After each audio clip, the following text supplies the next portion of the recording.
Welcome back, everybody, to another episode of the Southern Outdoorsman Podcast. This one has been a long time coming. I'm very excited to have this discussion because today we're going to do the ultimate deep dive on deer vision with probably the most qualified person on the planet to talk about it, Dr. Karl Miller.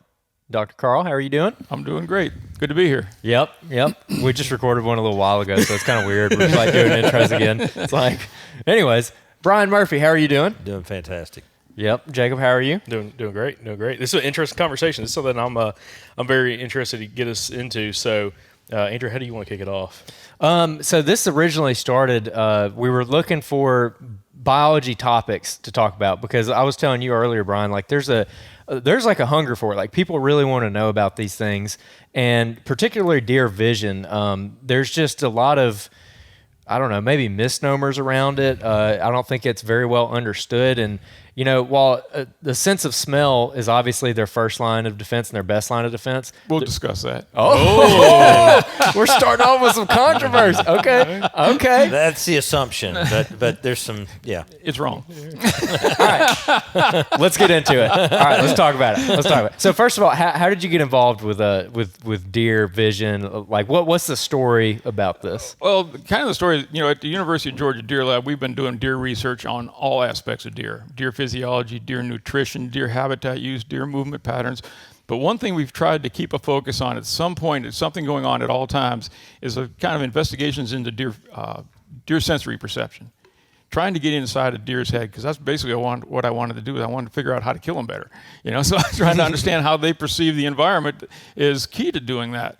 And we've had a number of studies. We started off doing a lot of scent communication type research first, and we did some deer hearing, but we've always had something going on with deer vision, starting way back in the 1990s. And we've had teams of graduate students, and we've had some tremendous graduate students who are really clever, and we've done a number of studies, and each one builds on the next one. And we started out in 1990, but what we've learned in the last 30 years, I think each time we learn something new, it makes us appreciate how much different deer perceive their world through their sense of vision than we do. They see an entirely different landscape. And to understand that, it helps you select your camo patterns, it helps you select how you hunt, it selects where you hunt, how you move in your stands and so forth. And I mean, it's key to the deer's survival. You mentioned their sense of smell being the key one. The sense of smell is key for them to find food. That's what the sense of smell is primarily used for, because deer don't go through the woods with a dendrology book identifying plants. They identify what they're going to eat with their sense of smell. But the sense of smell, although it's useful as far as minimizing predation, it comes with a hitch to it. If the predator is downwind or crosswind, it's totally ineffective. The only way the sense of smell is effective as far as predator avoidance is if the deer is downwind of the predator. So, you know, that's not their first line of defense. Their first line of defense is their eyes. And their eyes are keenly adapted to do two things. One of them, which is to detect movement, and the other one is to be able to move themselves through a very complex environment at a high rate of speed, which they can do that we can't, right? And as you see, as we go through this, you'll see some of the difference between their vision and how it's adapted for that versus our vision, which is adapted or designed to do what humans do. Deer are designed to do what deer do. We're designed to do what humans do, and they're not the same thing. We don't do the same things. So that's how we got started. Okay. And yeah, we were at the GON Expo a couple weeks ago, and I was talking to you, Brian, and I was like, man, I really want to do one on deer vision. We were just talking about this before we got started. And you were like, funny you mentioned that. I know, like, the guy. Well, I'm just the guy because I was the guy here with all the graduate students working under me. They're actually the workhorses that did the work. Mm-hmm. I just kind of put it all together at the end. And some of that, the original work done, we started way back in the early 1990s, and Brian was key at coordinating that one. It was a study where we actually got into the deer's eye to look at deer's ability to see in different colors, whether they see black and white or whether they actually do have color vision. And I'll let you go explain some of that. Yeah, you know, this was early in our learning curve on deer vision, and we had some assumptions based on how the deer's eyes structured compared to humans and difference in pupil shape and size and a number of things that we had a pretty good idea, we thought, of how a deer perceived the world, but there was still a lot of debate, particularly among the hunting community, of whether or not deer can see blaze orange. What colors could they see? Are they colorblind? from one end of the spectrum to the other. And so I was working at that time as a wildlife research coordinator for the University of Georgia, working under Dr. Miller and Dr. Larry Marchington. And we devised a vision study. And yet we didn't have any in-house experts on vision at that time and the equipment that was required. So we reached out to the two top vision researchers that did mammalian vision research. One was at the University of Wisconsin, one was at the University of Southern California. South Carolina, Santa Barbara, UC Santa Barbara, sorry, let me get it correct. And that was almost 30 plus years ago now. It was 1992. And the only way we could get those guys interested to come out and we wanted whitetail vision work done was if we widened the scope. So we ended up doing cattle, sheep, goats, fallow deer, and whitetail deer. So we had to coordinate this study to be able to handle and get our hands on animals, from all those categories. And I remember as a young research coordinator being tasked with how to move a sedated steer into a laboratory environment and put them into what we call a stereotaxic, which is basically a vice for the head to keep it still, because we had to have motionless sedated animals, put a device on their eye and introduce different wavelengths of light into the animal's eye. And I'll let Karl get into the science. But we did this initial landmark research in '92. The first paper came out a couple of years later. And that was just the beginning of this process that Karl's going to elaborate on, of kind of learning not just what colors they see, but how they perceive their environment, as he said, how can a buck run through a forested environment at nighttime at a full rate of speed and not whack its head on something. You ever thought about how that is? I can't run through that during the daytime without whacking my head on something. So how does a deer do it with a set of antlers that it can't see? A deer can't see its antlers on its head, right? We can look in a mirror at things. They can't, so they have to feel their environment, and they have to be able to do this at a high rate of speed. And so what we came out with after that initial study were probably more questions than answers, but we were able to definitively determine that deer had they were dichromats. We're trichromats. We'll talk about that in a minute, but they see in two broad spectrums. We see in three. So there's certain wavelengths of light that deer don't perceive the way we do, and thankfully we at least put the question to bed about blaze orange, that deer don't have the cone photoreceptor capable of distinguishing that color from other colors, in that sort of red-green spectrum. Doesn't make it invisible, doesn't disappear to them. It just can't be differentiated. It's similar to protanopia, I think, in humans. Well, it's further out the spectrum than for the humans. So when we see reds get darker and darker and darker, they turn to black. Well, at the end of the spectrum, we get into the orange. As you start getting into the orange towards the reds, that's where it starts to turn to black. Deer don't see as deep into that part of the spectrum as we do. Right. So we got a lot of good introductory information, and I think put some of those things to bed. But there were still some unanswered questions about the UV spectrum at that time. Right. That later were I'll let you jump into that sort of whole. We'll talk about it. I think what would be real instructive if we just looked at vision in general and take you back to your high school science days that you guys were sleeping through, right? Of course. And talk about how humans see first to make sure everybody's on page with what humans see, and then that'll help us decide the differences how deer see. So we know photons of light enter into the deer's or the human's eye, right? They cross over the cornea and they go through the pupil opening, and they hit the lens there. The lens inverts that image and projects it onto the retina. Now on the retina we have both rods and cones. Rods have a single photoreceptor on them, which means they can only see in black and white. Either they fire or they don't fire. They don't distinguish wavelengths. And there's what we see in dim light conditions. When it gets towards dark, you see everything's kind of grainy. You don't see colors real well. That's primarily because we're using our rod vision at that time. Our cones are what we see in color.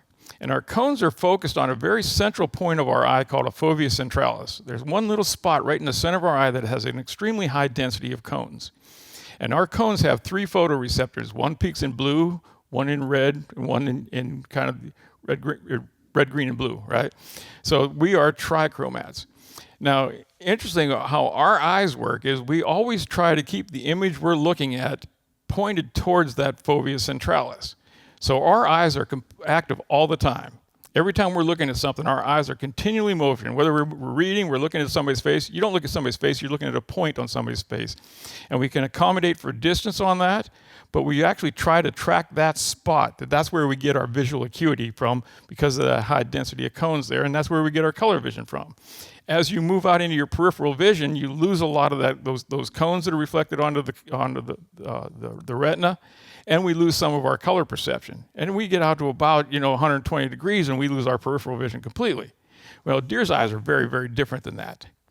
So based on that first study, like Brian said, we found out that deer have two cone photopigments. One of them is almost identical to our blues, and one is kind of halfway between our reds and the greens. So they see kind of in a yellow and blue hue.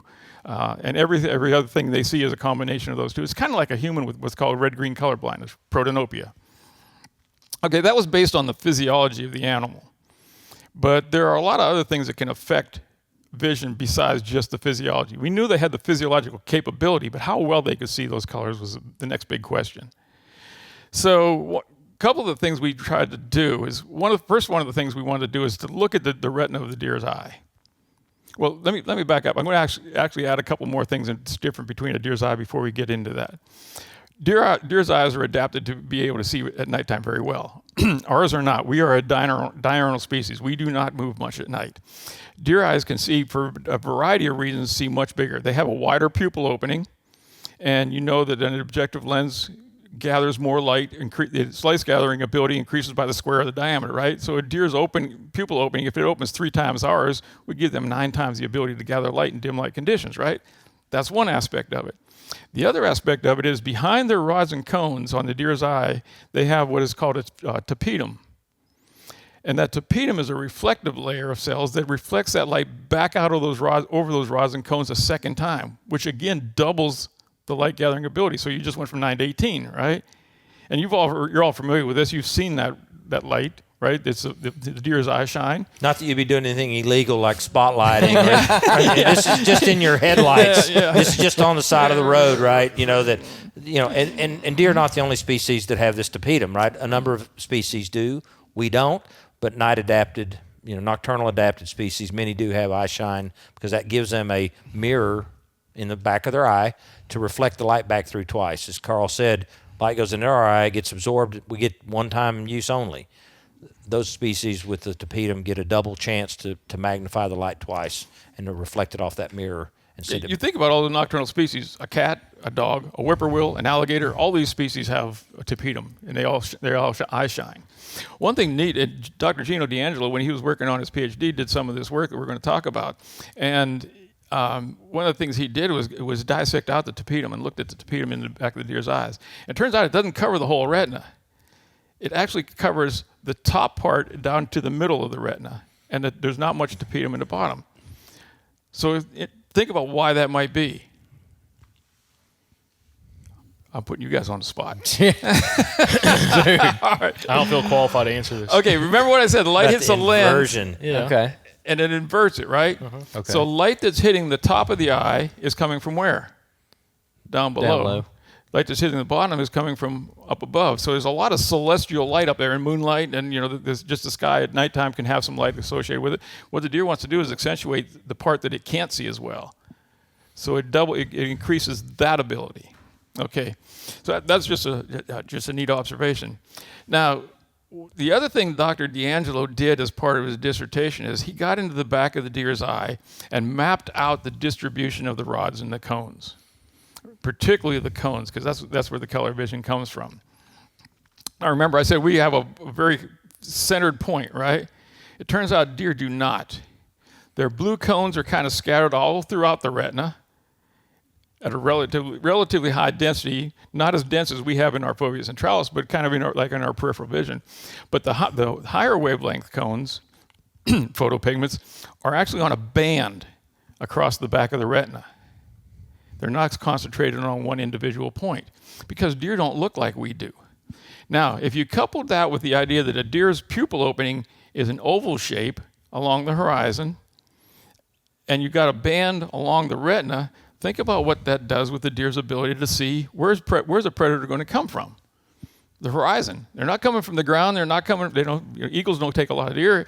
So they're most worried about a predator that's on the horizontal with them. So that gives them a very good ability to keep not just one individual point in focus, but it keeps the whole panorama in focus. So, but the problem is their cone density on that retinal streak, is what we call it, is not near as high as our cone density that we have, which we'll get into the deer's visual acuity, which is not as good as ours, believe it or not. Let me make a point here. I think you made a good one from a hunting perspective. What Karl's saying there is that if I'm standing there watching a deer walk across a field, I've got to move my head to keep that deer in focus, right, for that same concept. A deer, on the other hand, watching me walk across a field can stay motionless, and I stay in equal focus across that band on its retina that is different than ours. So we have to, because we have that very fine visual acuity, we can read a newspaper. A deer couldn't.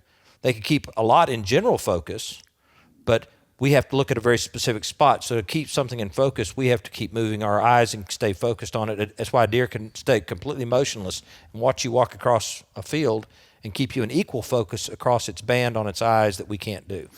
Good way to see this, it's hard to get up on a deer and watch them watch something, but if you watch a horse has a very similar vision. If you see a horse standing out in a pasture and it sees a vehicle go by, what's it do? It just moves its head. It never moves its eyes, but that vision, that vehicle going by is actually moving across the retina. So it's engaging new cones as it moves, as the vehicle moves, without turning the deer's head, which makes it very easy to pick up that movement. And it's going to be even easier when we get to something else we're going to talk about as well. So on that real quick, I'm curious, maybe this is a little bit too early to bring it up, but does that also screw up their depth perception? Yeah, we're going to talk. We'll get to that. Jumping ahead, I've got a question specifically about the eye movement and everything. Do deer have the capability like us? Like we can run our eyes, not quite all the way to your peripheral, but pretty wide going back and forth. Can deer move their eyes like that, or is it mostly just moving? They can move their eyes some. Okay. Deer have, their peripheral vision. They have about 100 or 310 degree angle. You can sneak up behind the deer if you stay right behind the deer. But if you're off to the side any degree, they can see you as well as if you're standing right off to the side of them. Mm-hmm. And you're just as good, just as clear vision as they're looking straight at you. Yeah. That's why that deer can be looking ahead and spot you draw to the right because you're still on that band. You're still in focus to them. But remember, it's a band, and if you're up here, that's the important part of it. Yeah. Now, damn, where was I going to go? Depth perception. We're doing trip. Well, the idea with depth perception, remember, we're trying to focus at one point. So our eyes, our lens is elastic. And it opens and closes to get that focal length to fit right square under that fovea centralis. Deer don't have that ability to accommodate it as well. They have much more of a firm lens. So their depth perception is not as good as ours, at least at stationary objects. And I'm going to keep coming back to that stationary objects. Because it's hard for a deer to perceive what something is, to identify something that's stationary. You've done this before. You've walked out in a field and you look at the end of the field and there's a deer and you say, that's a deer. And what's the deer say? What the hell's that? Head bob. And it does. And why is it doing that head bob? It's trying to get the depth perception with you in the background and trying to get you to move, and it moves side to side, trying to get you to move so they can understand. Mm-hmm. It has a hard time picturing a 3D picture because it can't accommodate that well. That and the fact that their eyes are on the side of their head. So anytime you start moving those eyes away from the point of center, depth perception suffers somewhat too. Mm-hmm. So it's a combination of where those eyes, it's a prey animal. It needs 310 degrees because it needs to check every possible angle from a predator. We are the predators, so we have a narrow field of view. That's okay. Our acuity is great. We need to see. That's the target, right? That's the animal we're after.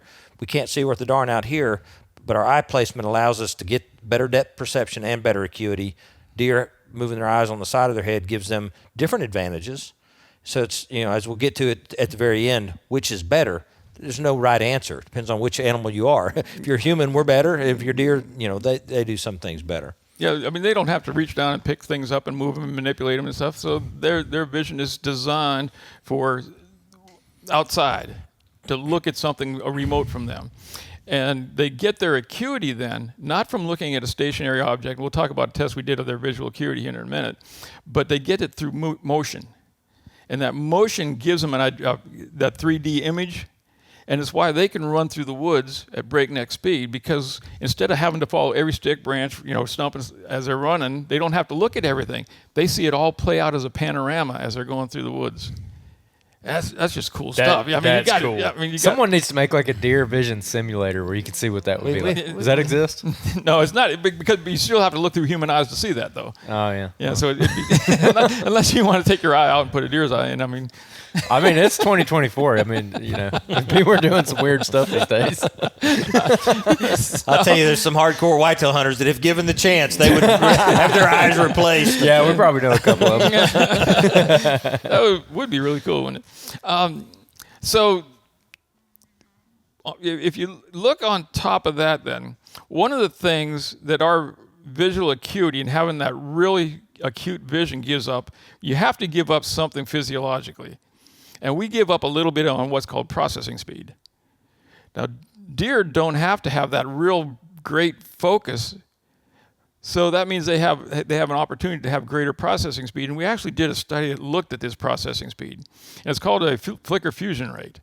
And this flicker fusion rate, you've all experienced this. You've seen these examples where a light starts flashing and it gets faster and faster and faster until you can't see it anymore, right? It's still flashing, but it overwhelms our eye's ability to process that information. Well, we did that with some deer. I had another student working on it, and she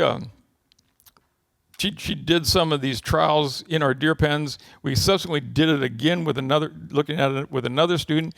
And what it turns out is deer are able to see that flashing much lower at much higher speeds than we are.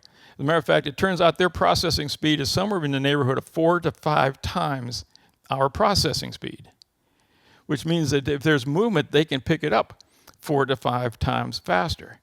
When they're walking through the woods, it's like things are happening to them in slow motion. They can pick it up that well.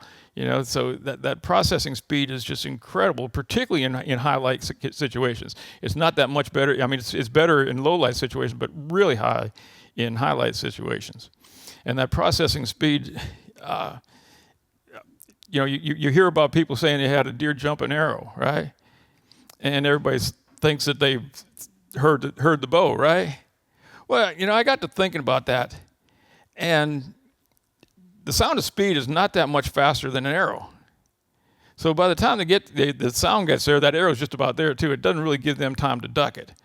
But to think of the fact that we can almost sometimes see an arrow in flight, but if they can process that information that much faster, they can probably track that arrow and see that arrow coming at them.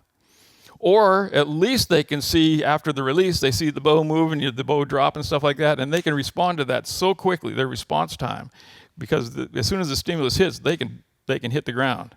And it's not necessarily maybe that they're ducking, it's that they're just getting down to make that bound, right? So I don't think it's sound, and I don't think silencers on bows are as important as, not moving that much after the shot.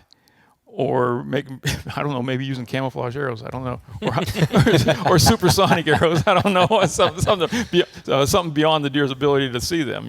So I don't know this for sure, but it seems to make more sense to me. Okay.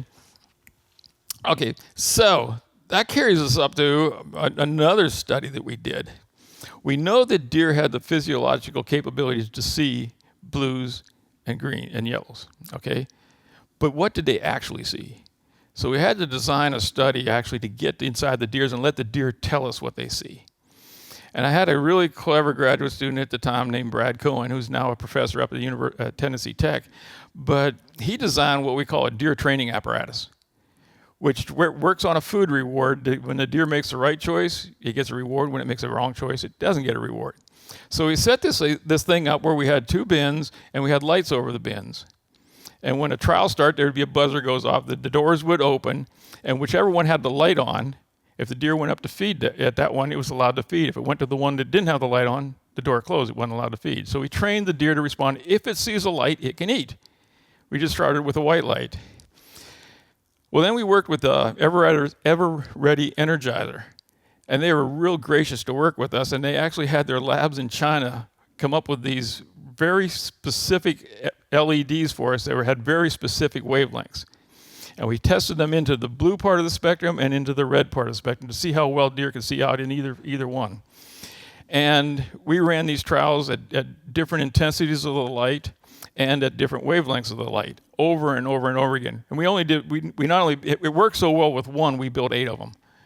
And we had these trials running constantly over and over and over again. And the deer were starting to give us, they were making the right choice. And as soon as it got down to a point where the deer could not make a right choice, if it was a random choice, we know they couldn't see it anymore. So long story short, it turns out that deer see into the blue part, or the red part of the spectrum, very, very, almost precisely what we predicted they would see as far as the physiology. And very similar to how we see out in that part. They don't see quite as far into the red, but very intriguingly, they see the blue so much more vividly than we do. In fact, they see blues probably in the estimated around 20 times as well as we do. Blues are that vivid to them. Because we're a long-lived species. We have filters in our eyes that block out a lot of the UV light. Or at 40, 50 years old, our lenses, our retinas would get burned out. Deer don't live that long. Someplace they live a year and a half, right? So, so they don't have that filter in their lens that blocks out that UV, so it allows that light to actually come in. So their ability to see in the blues is incredible. Now, consider that compared to the hunter that goes out in the woods refusing to wear this, but wears blue jeans to a stand. Uh-huh. Yeah. This being a blaze orange hat for the audio listeners. Yeah. Right. Yeah. And I think the concept that's important from a UV and a blue for the listeners out there that may be a little confused about all this wavelength and color is if you walked under a nightclub light with a pair of blue jeans on or a white shirt, something that reflects in that UV, that blue range that glows, that's what we're talking about here. So we don't see it the same way. And in fact, for many years, well, still to this day, in fact, since the 40s, the laundry detergent industry has figured out how to change the reflectance of UV light on fabric and move it from a spectrum we can't see into one we can. So the brighteners and whiteners in your laundry detergents actually are reflecting light differently off that fabric, moving it from an area that we don't see well into one we can. Well, it starts in an area that deer can already see well and moves it into one that they even see better. They even see better. So right. So you're actually making your hunting clothes more and more glow, a greater and greater glow on your fabric just by adding those laundry detergents to your product. So you can have a otherwise good camo pattern or UV dead product that you can make UV hot just by putting, washing them with normal. Well, a lot of fabrics, even on their dyes, have built them in. Yeah, they built them into them, and a lot of camels out there have it in them as well. Okay, so we can get a lot more into the UV brighteners and so forth, but the question is, why is blue so important to a deer? Okay, there's your quiz. It's for nighttime? What? Maybe? Yeah. Nighttime? I was going to say what light is Okay. reflecting in those low light hours. Good job, Jacob. Pre-dawn and post-sunset, there are a lot of ambient blues out there because they can actually filter through where some of the longer wavelengths cannot. So they're relying on those blues a lot to see during those low light conditions. Do you ever wonder why a deer's got a white tail? It reflects the UV. Not the UV. It reflects blue. Yeah. White is reflecting of all the colors, right? Mm-hmm. And if there's a lot of ambient blue light out there, what is it reflecting? It's reflecting an awful lot of blues, right? So then deer has high capability of seeing blue. Why didn't they make it red? Because a deer can see blue real well. As a matter of fact, we know that particularly things like caribou can see ultraviolet even better than whitetails can. But that blue signal is how they navigate and stay cohesive in low light conditions because they're relying on the blue aspect of it as well. And can you clarify real quick, white being on the blue side of the spectrum? Or just No, white is a combination of all the colors. But how that reflects like the blue, just to like maybe clarify for okay. listeners. So if you got a white sheet out here and you put it on the table, it's going to reflect every color that's in the part of the spectrum that's coming from these lights. If it's nighttime, it's going to reflect what kind of light that there is available. And at nighttime, there's a lot of blue light available. Now, there's not many things out in the woods that do that, right? That reflect that are white, and that because it's white, it will reflect a lot of that blues. that make sense? Absolutely. Okay. I just wanted I wanted you to kind of explain it, simplify it a little bit for the audio listeners. But no, that makes a ton of sense. An absolute ton of sense. So now if you look at some of the camo patterns that are out there, there's a lot of them that have a lot of white embedded in them. And there's a lot of them that have what are called whiteners and brighteners as well, that take a lot of that UV light and translate it back towards where the deer has their peak spectral sensitivity in that blue range. Now, I don't know if you've ever done that right before dusk, right before you get out of the stand, but if you've got some of that camo, look at your camo sometime, right before dark, and it looks like, to even a human, it almost looks like it's glowing. Think of what that looks like to a deer who can see that blue 20 times better. You're a glowing pair of legs or a glowing blob up in that tree. And I've had that happen wearing some commercial camo. I've had deer come through that I know they didn't see me move, but they saw something up in that tree that they did not like. And it was something foreign to them, and they bolted. And it was the camo. It was perfectly designed, mimic camo and stuff like that, but it was the part of the spectrum that was giving them the reflectance. Can you? Oh, go ahead. I was going to say, and the detriment to that blue light is greatest at dawn and dusk. But when are we hunting most? When are we most likely to? Most of us don't hunt midday as much as we do morning and evening, at least. And when are you most active? Yeah. So when it hurts you the worst is when deer are most active. So it's a double-edged sword there for sure. So, I mean, is there like a UV killing laundry detergent out there you can get? Well, the first thing you do is you can buy laundry detergents that don't have that whitener and brightener. Okay. And then there are these different sprays you can use that are UV killers, which basically what they do is they take that light and block move it back in. Undo what some of the whiteners and brighteners do. Is that like a hunting commercial Or you can buy a product? camo pattern that doesn't have the brighteners in it and not worry about it, right? Okay. Just make sure you wash them clean. But you can buy one that's UV dead. If the camo manufacturer knows the science and builds their product appropriately, you can buy one that's UV dead.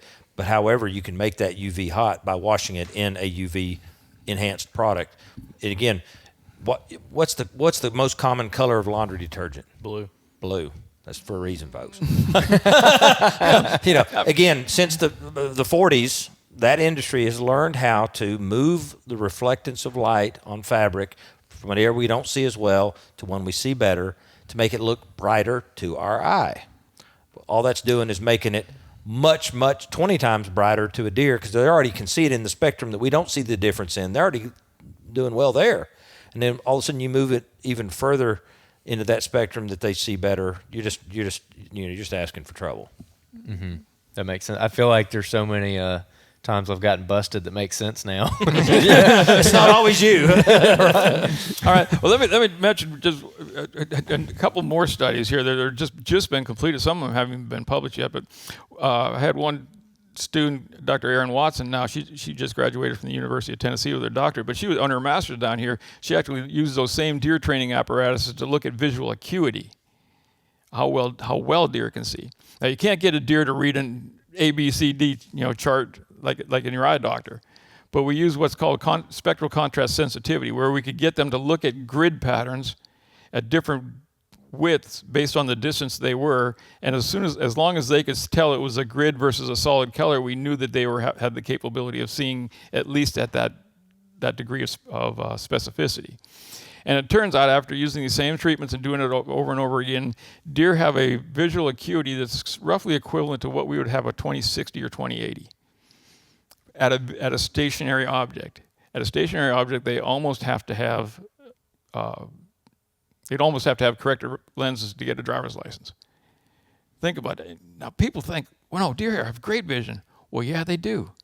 As soon as something moves. And you can stand out there dressed in pure black as stationary as a rock, and to them, you're a rock. Which tells you something else about camo patterns then as well. A lot of these camo patterns have a lot of mimicry in them. They mimic leaves and stuff like that. Deer don't see that specificity. It doesn't need that. It needs more of the blocking patterns that kind of interrupt the outline of the animal, of the predator. It doesn't have to match the background as far as the design, but it has to interrupt the pattern. So they can't see the 2D outline, because that's what they're looking at, is 2D basically, whereas we can see in 3D. Hence the reason why Sitka has developed what they call the optifade, right? And that OptiFade, it has the micros and macros. It helps give it a little bit of that blending aspect and distort the outline. Yeah, that's a really interesting piece of information about camo, because I think maybe when Sitka came out with OptiFade was the first time that I'd heard that concept of like, okay, yeah, you're wearing this other camo pattern that's, whatever. I mean, there's a lot of different ones out there, but what they're seeing is your outline, or maybe because your outline is more pronounced, it's easier for them to catch your movement. Am I tracking that correctly? No, you're both right there. And there's one other aspect of it as well. Well, let's get into that. So if you got camo, what is that camo designed to do? What's the camo supposed to do for you? Break up with your pattern. It's supposed to do a couple things. First of all, it's supposed to help you remain undetected, right? First. And then if you are detected, you have to be unidentifiable. So it's got to do both of those things. So that undetection is based on a couple different things. One of them is movement. That's a hard one to camouflage against, right? But there are things that can be done, because if you can break up outline that matches the kind of the same blocking pattern as the background, it makes it harder to detect that movement somewhat. But the best camouflage as far as movement is concerned is don't move. That's a pretty easy one. But then there's also the aspect of detection based on what we talked about earlier, is if there's something up there that's reflecting something very different as far as the spectral radiance of that camo versus the spectral radiance of the background, it's going to stand out like a sore thumb, right? And you're going to be able to see the outline based not on the shape of it, but based on the color of it. And if it's blue, the deer are going to see it very vividly. So all of a sudden, they not only see a blue thing up there, they see a blue human up there. And because it's blue, as soon as it moves against the background. It makes it much more vivid as far as motion is concerned. So designing something which you said this isn't going to come out for a week or two? Yeah, a couple weeks. So I got to wear the hat right now. And that's what the cover. Camo just came out with one for the southeast and eastern United States called Cover. And it's for hunting in kind of dense canopy situations. And when we developed that one, that's what we used as far as the science behind developing it, is to make sure it matched the spectral signature of the background, particularly at those two peaks, the blues and the yellows, where deer have their peak spectral sensitivity. So we tested a lot of their current camo, and we tested a lot of different prototypes of those different types of camo in hunting situations, in bottomland forests, upland forests, in field edges. We looked at them pre-dawn, post-dawn, pre-dusk, post-dusk, and we looked at for the pattern that came out that had the minimal difference between the background and the camo pattern. And the one that came out on top was the one at the time we called B20, and it was almost a perfect match for us in most situations. So it matches the background right at the point where you have your peak spectral sensitivity. So that's the design behind Cover, and it makes a lot of sense, right? So if you're matching the spectral of the background versus the spectral of the camo, once that moves, you're not seeing color movement, right? So it basically masks that movement based on color. And now with the OptiFade design on top of it, that helps mask a little bit of the movement of the actual pattern. So that's the detection part of it. Now the identification part is also built on the same type of a system, right? You got to be able to break up that outline. When a deer looks up there, it has to identify you as a threat before it's going to flee, right? A lot of times a deer will look at you and try to figure out what you are. And if your pattern breaks up your outline very well, very hard for them to see that outline, unless that spectrum is different than the background. But if the spectrum is the same as the background, they really can't see the distinction between you and the background. And I've worn this camo. It's good. I'm not just selling this stuff, because I do really believe the science behind it is very valid, that it's very difficult for a deer to decide what that is in that tree and whether that's a possible threat. Mm-hmm. Also, I have a question too. You'll hear guys talk about, I've even heard guys talk about how a solid color or something like a flannel or something like that is better than a camo, because going to the movement part, like maybe an older school traditional camo pattern, again, kind of outlines you a little bit more, but maybe if you're wearing a solid color, it's harder for them to pick up because there's not, I don't know, harsh lines running through it. I don't really understand the rationale behind it, but I'm wondering your thoughts on that, or on if is like an earth tone solid color, assuming that you're good with all your UV brighteners and whiteners and everything that's not in there. How does that stack up against maybe a cheaper camo pattern? I don't know quite how to answer that that question. There's a lot of if you have a solid color, obviously you're going to be able to see the outline of that color. I mean, of that object, and it would make it easier.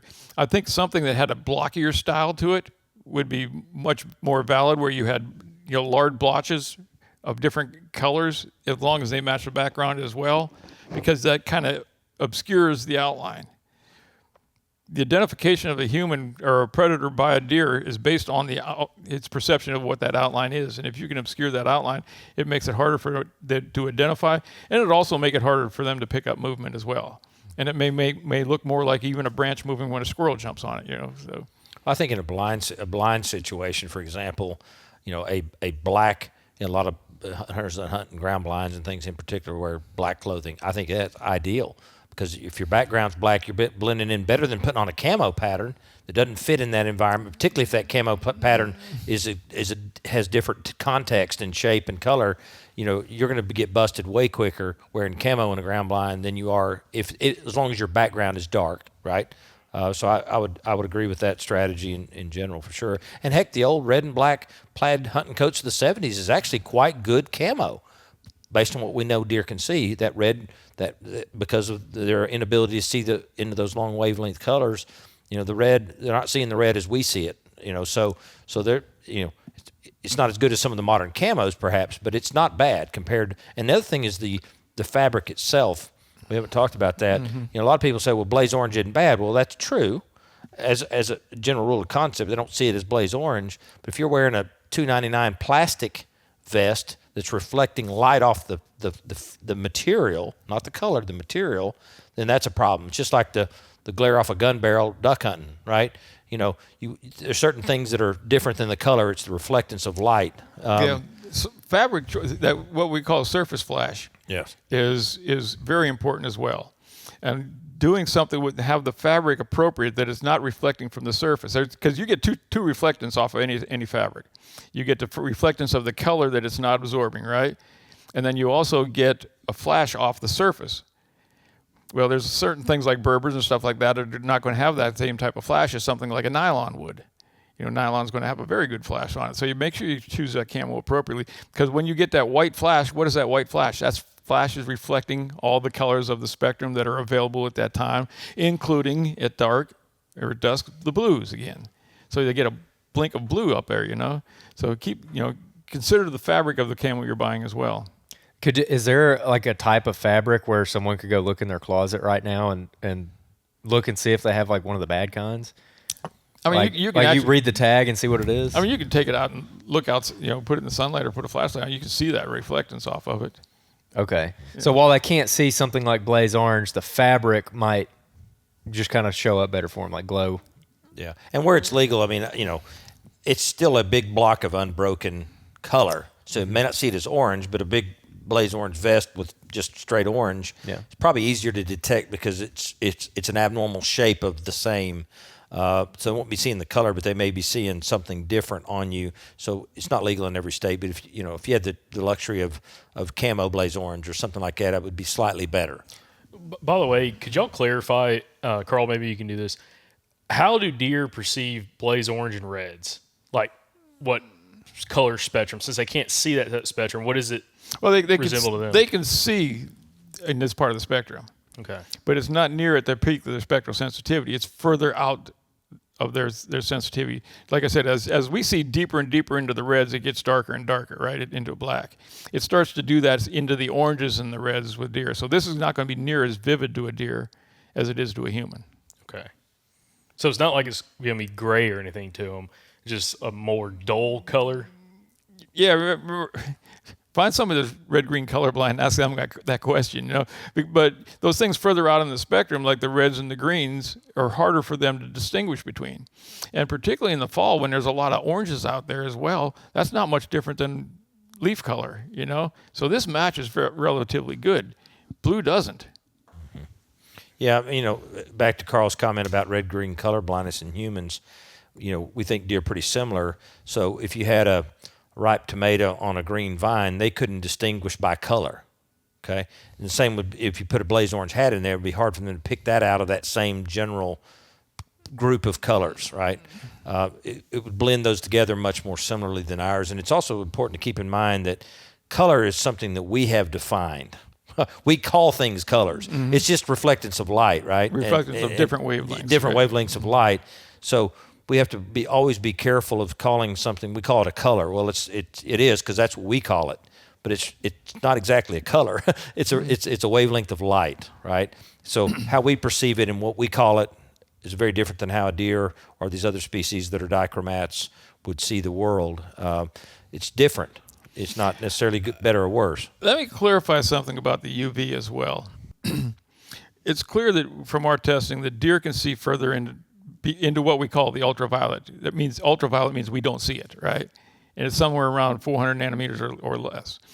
They can see further down than that. But that does not mean that they see ultraviolet as a glow. Like Brian said, not under a black light. Because there's not many black lights out there in the woods, right?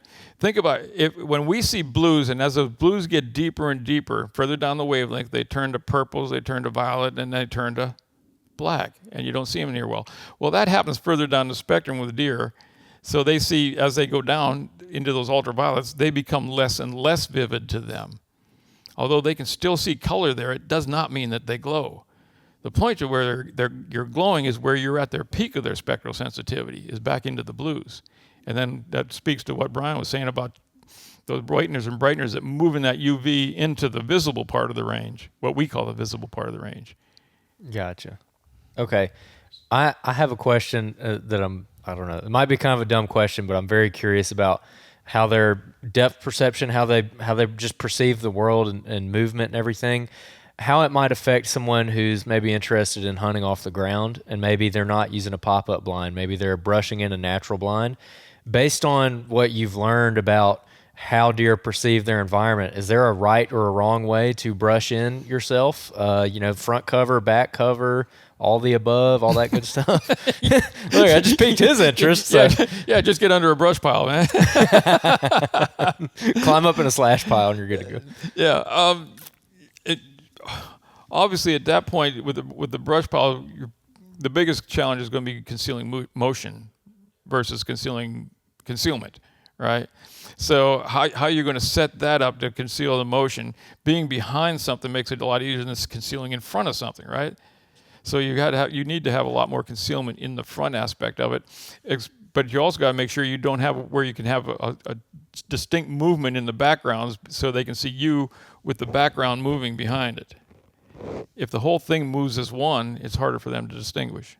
And keep in mind, as Carl already pointed out, the way a deer's eye is built very specifically is detecting predators on the horizon, which a ground blind is.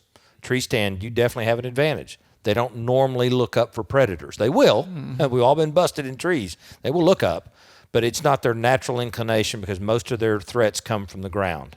And so ground hunters have to be even more sensitive to movement than a tree stand hunter. You can get away with more in a tree. We've all done it. And particularly if a deer's distracted, and the same with so-called jumping the string or ducking the arrow, whatever you want to call it. A deer that's wound up is going to be much more likely to react negatively and avoid, than one that's calm. So a lot of it is watching the deer's behavior and taking that right time to move when you have the opportunity. Because that's actually a very critical thing to think about when your deer's looking with his vision. There's a ton of information coming in through a deer's eyes, and they can only process so much at a time. But they can focus on that processing as well. That is, if they're just walking along and scanning their environment, they're just looking for movement and stuff like that. But as soon as they detect something, they can put all their analytical energy, basically, put all their brain power at analyzing what that particular thing is, and kind of ignore the rest of it. So that it gives them more ability to process that type of information once you're busted. So it's more important not to get busted first. So you're saying that they can get distracted like humans and kind of forget about things for a moment. And that's obviously what we all look for as hunters, right? You know, you're sitting there with a deer in bow range and you're waiting for that magic moment to draw your bow. And finally something else in the forest gets their attention and they lock onto something else, and you got them dead to rights then, right? Because they're completely focused on something else, and for that millisecond, that's your draw opportunity.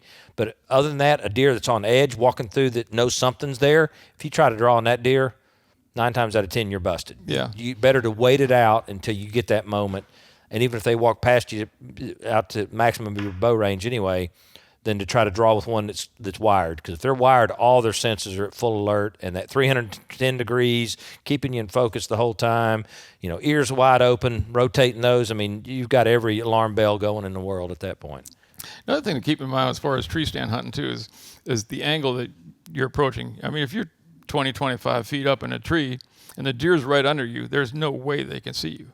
But if that deer's standing out there 30 yards, you're still get into the sweet spot where you're reflecting off that band on their retina. That's a really interesting point, and that kind of goes back more so in the scent. But I know a lot of guys growing up, that older guys like some of my uncles and people that they were hunting a lot in the 70s and 80s.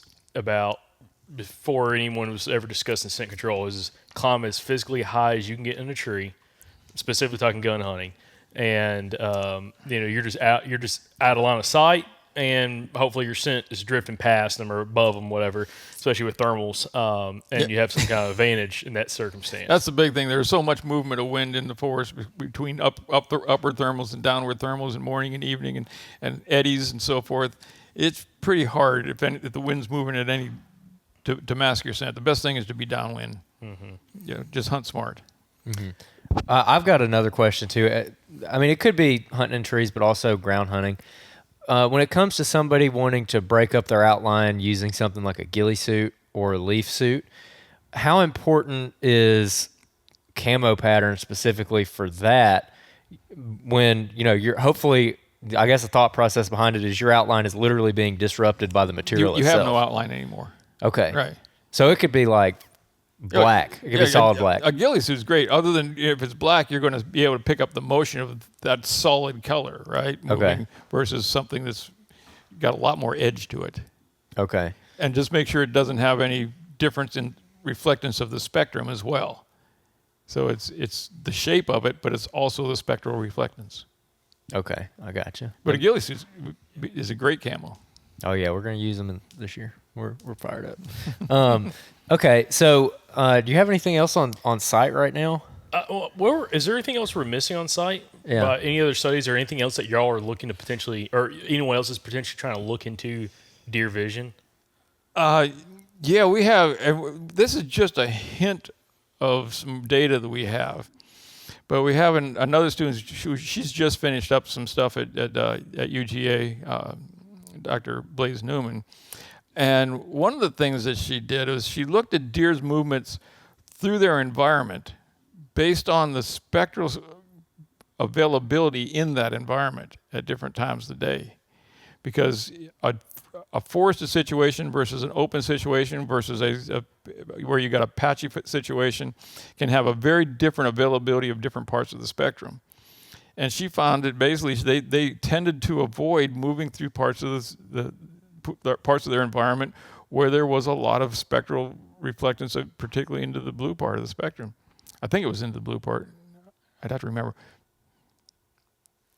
Here I am talking out of my, the bottom line is that their movements through the environment is reflective of some of the light availability in that environment.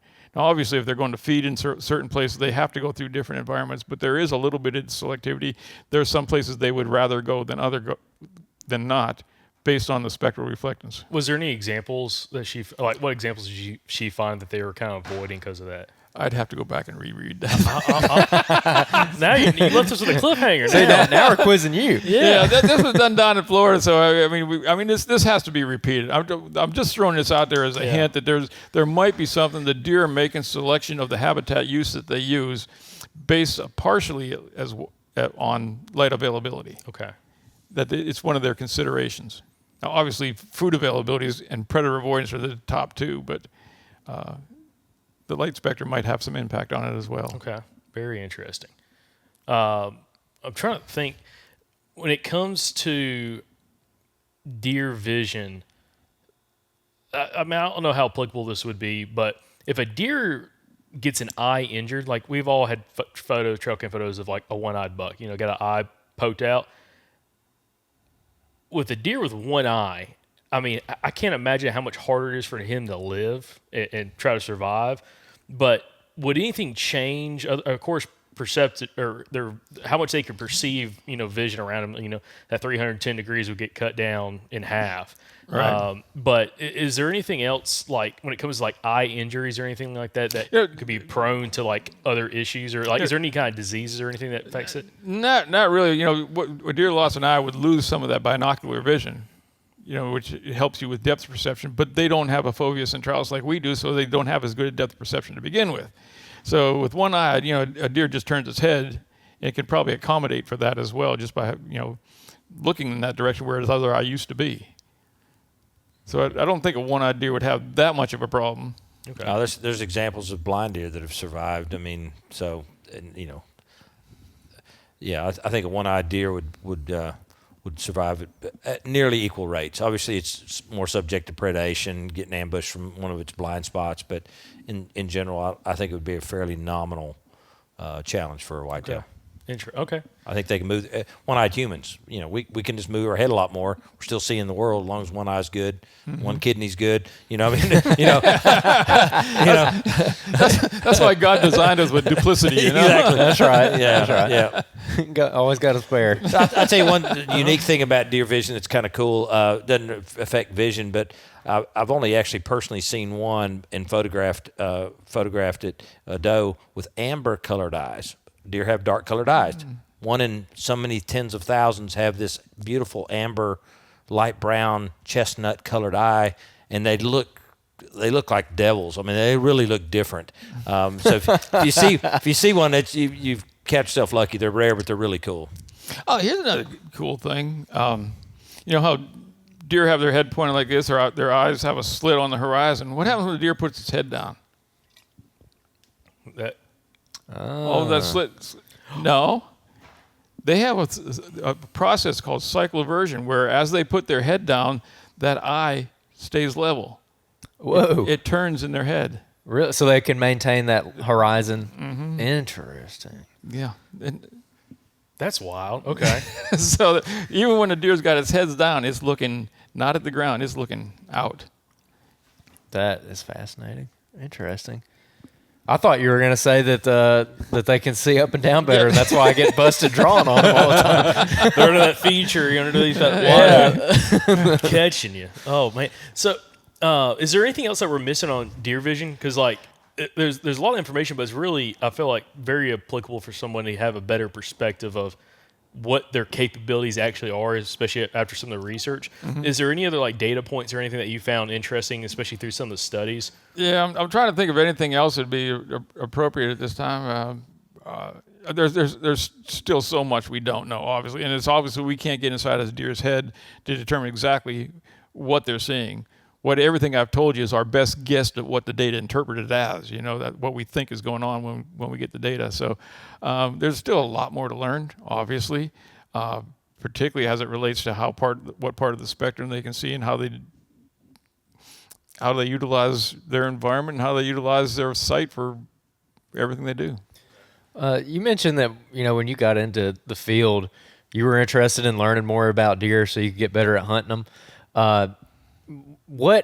How are you using this information you've gathered? I mean, obviously you helped design your own camo pattern with Sitka, so that's one thing that I know you've done. But is there anything else just on a personal level that it has impacted your hunting from this information that you've learned? From the deer's aspect, Other than don't wear blues, I used to wear blues religiously to the stand. Wear some blue jeans. Yeah, don't be wearing blues. Watch your movements.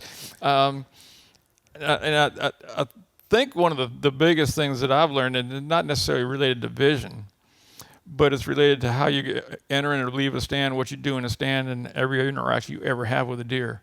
Because every interaction you ever have with a deer, you've just taught that deer something. And I think that's important to keep in mind, particularly with people who have repetitive use of same stands and so forth. Every behavior that a deer has is a learned behavior. They're not naturally avoiding humans until they learn. They're taught to avoid humans, and they're taught and basically is taught by experience. And the more you give them that experience, the smarter you're going to make your deer, and you'll make them not use certain areas as well. Has there been any studies done specifically on like a deer's mental capacity for like memory or anything like that? Again, like when it comes to like conditioning or anything, like kind of what you're talking about, like they're kind of like Classical conditioning. Yeah. Well, I don't know if maybe there has been, but I can report a study done at Chesapeake Farms in Maryland that looked at deer movements in relation. It's been done many times, been done in Georgia. Deer's use of a landscape that has permanent hunting stands that are hunted frequently. And yes, they absolutely avoid them at a significantly statistical rate. That, in fact, the Georgia study was done just south of where we're talking today a few years ago. Literally looked at overhunted food plots, box stands on overhunted food plots versus those that weren't, and saw, the daytime use of those food plots just plummet during the season versus the unhunted ones that stayed pretty active. And literally it got so bad that if you were hunting one of the overhunted food plot box stands, you literally could throw a dart on the map anywhere on that property and have a statistically higher chance of killing a deer than going to that box stand. And that's not the only study that has shown that exact same That's what I'm thing. saying. It's been shown in multiple. One of the first studies was done at Westerville over in Alabama, where they did that same type of thing. They showed the heat maps. Right. And we did one in west central Georgia where during the breeding season, these bucks absolutely avoided feeders. I mean, everybody was worried because baiting became legal, all the big bucks are going to get killed. No, those big bucks got big because they're, they got a little wiser, right?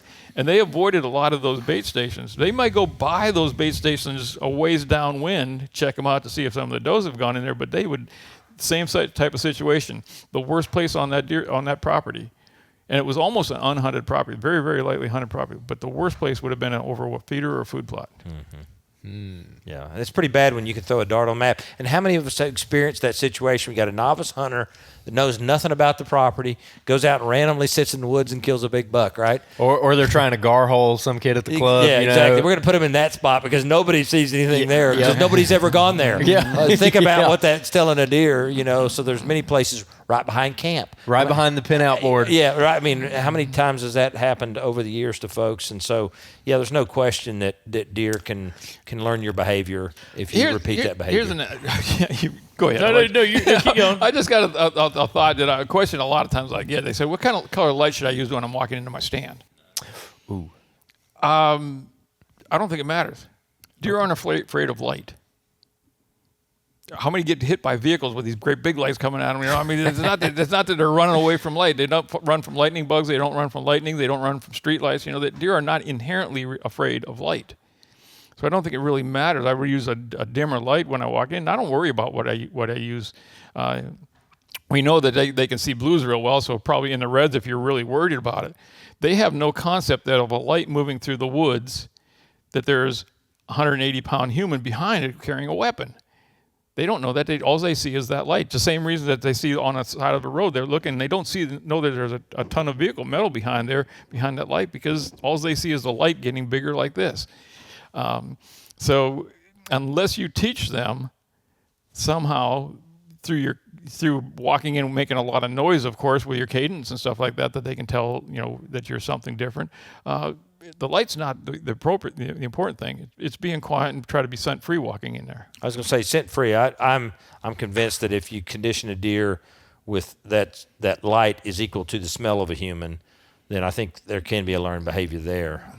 I prefer not to use a light if I can do it. Just maybe I'm over cautious there, but I agree that light in general may not be the problem, but I don't want to condition a deer to anything that I don't have to. I used to coon hunt a lot when I was in college, and I'd be out in the woods obviously at nighttime a lot. And sometimes when the dog's singing on a cold trail or something like that, I'd walk up on a deer. And there's times when I got behind that deer and carrying a light with me, these bright lights, I could walk right behind that deer as the deer's walking through the woods, and it had no care that I was behind it. Oh, that's cool. So one thing y'all just mentioned, kind of this little segment we were talking about when it comes to like conditioning deer and them avoiding permanent stand locations. What advice would you have for, especially specifically the private land guys, whether it's a hunting club, a lease, or property they own, about working around that situation with the permanent stands, as in if deer started avoiding them? Like, what is your thoughts, like, based on, or both y'all's thoughts based on that data from again a private land manager's perspective? Well, the Westervelt study that was referenced earlier, and you guys have some Westervelt ground, so it's apropos. But they looked at where the hunters hunted most often and created heat maps of hunter activity, and then overlaid that with deer movement and deer harvest. And the brightest areas of human activity were some of the lowest areas of harvest and deer engagements. Right? If we do the same things over and over, eventually those are going to not play out. The reverse of that, though, is the concept that you can never kill a big deer on a food plot in a box stand. That's absolutely false. Okay, if you strategically hunt those food sources at the right time and right places and are careful, you can hunt box stands, permanent stands, and kill big deer all the time. You just can't hunt them over and over and over and condition deer. That's a source of a problem, and that's hard to do on a hunt club situation unless you have some sort of limiting factor that a stand can only get hunted once a week or once every 2 weeks, or something that prevents that just continual pounding of that same area. And the other thing is, you're driving these noisy four-wheelers often right up to 100 yards from the stand. You're conditioning deer. You're doing a lot of things else. And what do we do? And this was a study done, just released a few years ago in I think it was done in Mississippi, that looked at how long it takes a deer. They looked at the traditional Friday, Saturday, Sunday hunting scenario, where a group of guys pile in on the property on Friday, run around in their four-wheelers and UTVs, checking feeders, cameras, whatever, hunt Saturday, Sunday, and go home. They found that it takes, on average, 48-plus hours minimum for a deer to regain its normal behavioral pattern after that weekend disturbance. So they found that statistically, your best chances of killing a deer on any given property that is historically weekend hunted is Wednesday and Thursday of the week. You have a statistically higher chance of killing a deer on Wednesday and Thursday before the Friday crowd gets in and after the disturbance from the previous Sunday. Deer have returned to a normal behavior on average by 3 days after the last disturbance. So if you can hunt midweek, that statistically speaking, you have a greater chance of harvesting a deer. Yeah, and consider the food plot as well, and the hunting conditions. I mean, if the wind's not right, don't hunt it.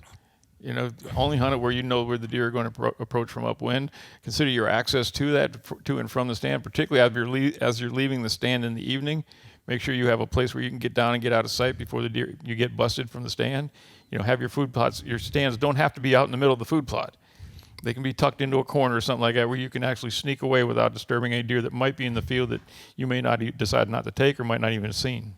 Or better yet, have somebody in a vehicle come bust the deer off for you. At least they have, a vehicle driving in, busting the deer off your plot's better than you crawling out and having all the deer watch you walk across the field back to your car. So you can't always do that if you don't have anybody hunting with you. But if you can't get out, like Karl said, the best thing is, and I've seen it over and over, people putting these box stands or permanent stands right on the food plot or in the food plot, even worse, out in the middle of the food plot. It's like most of these are evening hunts. Mm-hmm. Most of the time you're going to have deer on the field unless you shoot. Mm-hmm. So you're almost guaranteeing to pattern those deer against you. Yep. I mean, just by how you set up that stand. Mm-hmm. Well, it's like guys on Andrew's club. He's got some guys in his club. Yeah, you say they drive 100 yards? No. How about 7 yards? I mean, literally park the truck or four-wheeler and then step out onto the box stand, climb up in it, or get inside of it, and that's how they hunt. Yeah, man. And they also, some of them leave. It's almost like they're scared of the dark. They leave that last 15 minutes of light. At the bewitching hour, right? And dude, they are getting in their vehicles and they're driving back to camp. And it's like, gosh. So, and then they wonder why they don't kill anything on the food plots. Plus, the food plots are real small, too. I mean, quarter acre or less on some of those plots, and it's like, it's tough in that circumstance. That was one thing we brought that up with Bronson Strickland when we interviewed him, and he mentioned like some of the clients that they've worked with, or some of the people they've worked with specifically that had the most success killing mature bucks on food plots were doing either one or two things, like Brian, like what you were saying. They hunt it very sparingly, like it's timed at a very specific point when they hunt it, and then after that they don't hunt a whole bunch.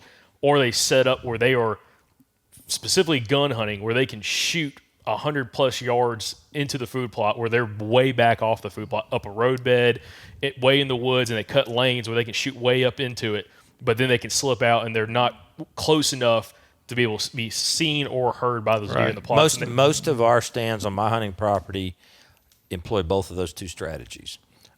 You have to shoot through the forest before you even get into the field, but that gives us a great back door, and we hunt them very sparingly, and we kill a lot of fully mature bucks on those food plots.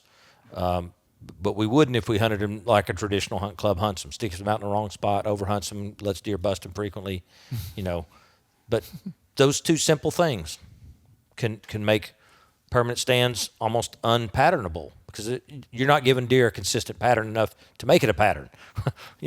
You're almost as random in the woods as you are on those food plots at that point. Yeah, no, I mean, that's a really good point. One thing I want to bring up, because I know we have a few minutes left before we got to wrap up this episode, because we're on a time crunch a little bit here. But Karl, could you talk a little bit about deer hearing? We kind of mentioned that before we started recording earlier. Like, there's some stuff there worth talking about. Yeah, and there's been relatively few studies that have been done on that. Actually, there have been two good ones that have been done. One was done by, again, Dr. Gino D'Angelo when he was working on his master's here, where he used what is called an electroenneagram, or what the heck was the name of it? Anyways. We don't know what it is. Don't look at me. What it did, it monitored the deer, on a sedated deer, it monitored the deer's brain waves in response to different sounds that were played into the deer's ear, and patterned it out basically, and looked at what part of this, what frequency they would hear the best, and what the range of frequencies was. And that gave us, again, an idea of physiologically what their capability was. But that study, in combination with the study that was done with a behavioral study that was done up at the University of Toledo by a father-son team by the name of Hefner and Hefner, where they trained deer to respond, just like we did in the deer pens, to respond when they heard a sound, just like Pavlov's dog. And they would get a reward from that. And they developed what is called a behavioral audiogram. And both of them matched each other quite well. And it turns out that deer hearing is not that much different than ours. Mm-hmm. Well, no, with some exceptions. With some exceptions. But isn't that, it's surprising. They hear in the higher frequencies a little bit better, but they don't hear these, you've seen these deer whistles and stuff that people used, years ago, people put them on the trucks or whatever. Yeah, it was a big rave at one time, and these deer whistles, deer can't even hear that. Even if they made a sound, deer couldn't hear that. And there's a whole other aspects behind it that we can get into. But their hearing is about the same range as ours and about the same acuity as ours, which is kind of interesting, because everybody thinks, I know that deer heard me and stuff like that. Their hearing must be great, but the difference is a deer knows what it's supposed to hear in the woods, and it doesn't know what it's supposed to hear in the woods. And when we're sitting on a stand, we hear a noise in the woods. We turn around, look at it. Is that a squirrel? We turn around. What is that? What is that? A deer hears a squirrel running through the woods. It doesn't even pick up its head. They know that sound that it's supposed to be, and they know what's not supposed to be there. So that's the biggest difference. Is we're in their bedroom. They're not in our bedroom. If you dropped a nickel on your kitchen floor, you'd probably be able to identify that as a nickel being dropped on your kitchen floor, right? Because we're used to those sounds. We don't live in the woods 24/7 like a deer does. Now, of course, they can directionalize much better, right? I was going to ask about being able to turn their ears. And so they can definitely gather more sound and directionalize it better than we can. Mm-hmm. One of the big take-homes there, I think, is understanding the difference between low-frequency sound and high-frequency sound. So in the human's world, in any world, low-frequency sounds are these low tonal sounds. We're talking about foghorns, talking about train whistles, these loud, low sounds. They travel through the environment further. They're denser, heavier sound, if you will. High-frequency sounds, things like metal, arrow hitting on a rest, that's a high frequency sound, that's like a 22 bullet. It comes out fast but dies quickly in the environment. The other's more like a shotgun blast, low tonal sounds. So the sounds that you have to avoid are unnatural sounds, and often it's those higher frequency sounds that are the most abnormal. You know, the tinks and the dings and the things that aren't the normal woods type sounds, because a lot of those other sounds are more tonal. I know you want to interject here somewhere. Yeah, but you were talking about the directionality. That's the one caveat to throw in here. Deer have these external ears, large ears called pinnae, and it gives them a couple of aspects. One is it helps funnel sound into it. That actually increases their hearing ability. So we were looking at their hearing ability right at the ear. This actually provides more of those wavelengths into those frequencies into the deer's ear, and it also helps them directionalize as well, because they're on. The further out you are, the better it is for directionalizing something, because the way you directionalize it is the difference between those sounds coming in one ear versus another ear, and the further out you are, the greater your ability to directionalize it. But that does come with a caveat, though. When a deer has its ears turned towards an object, it hears less from behind it. So it gives up something for that directionality as well. So that's why deer have the ability to do this. You know, turn one ear, turn the other ear. You know, they can look in all directions because they're trying to gather information from different parts of their environment, which we can't really conceptualize. We can't understand, you know. One thing that's I think also important is that while the general range and intensity of sounds that deer can hear is not that much different than ours, they're in tune with their environment better. And so what I mean by that is if you talk to a blind person, their hearing is no better than mine, but it's finally adapted because they've had to from a survival standpoint. They hear things that I don't hear.